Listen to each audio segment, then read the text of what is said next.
nandito na naman ako. Kakain na naman ang tanghalian. Ito lang naman aking tanghalian. Yan, kalit mainit. Ito ang aking tanghalian.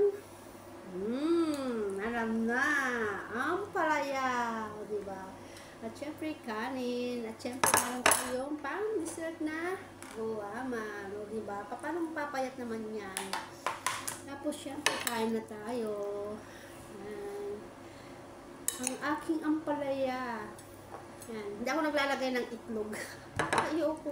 Ayoko yung yung itlog sa ampalaya. Ewan ko kung bakit. Gusto ko naman siya. Gusto ko naman. Konti lang. Kaya lang, pagka yung bahaw na kasi yung itlog, hindi ko naman maubos yan ng isang kainan lang, no? Kain tayo. Pagkabahaw na kasi, ayoko na. Kaya kain na tayo. Gutom na akit. Mainit. Gusto ko sa luto sa ampalaya, ganyan lang. Kahit walang sahog, walang isda, walang karne, okay lang.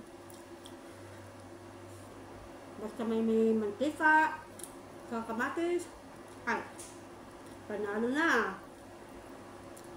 Mainit. Ako, ang gumagam. Kaya, ad-adaw lang kami natin eh. Parya. Yung napis, mga napudot.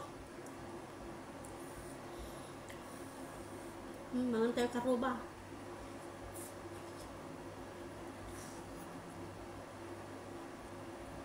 Sino kumakain dyan ng ampalaya?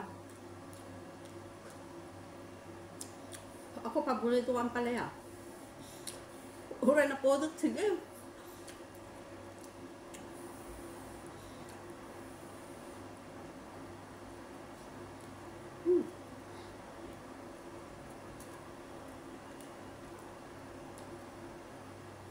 Sarap.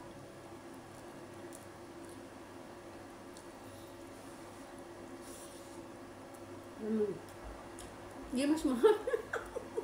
Nabili lang.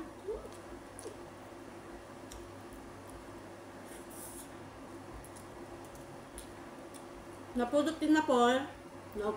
Napudot pati masida. Napudot pati ulo. Nawanon. Saka mapisin pa eh. Rama yun. Tapos na imas. At ay linutok ko dyan. Datan. Ininutok na kanta yun. May takmo gamin. Ninanay ko, agde-diet. Kahit na ninanay ko dito, kaya lang agde-diet ni nanay. Kailangan mabawasan na kilos na nabawasan so nati 4 kilos din ka. 3 kilos pa ka no. 3 kilos pa ka no. Nabawas ka niya na. Or 5 kilos. 3 kilos pa. So nga, kinakailangan mag-diet. So nga, tagsapa, sandwich lang, dumama, di pagbalon. Thank you for watching. Bye.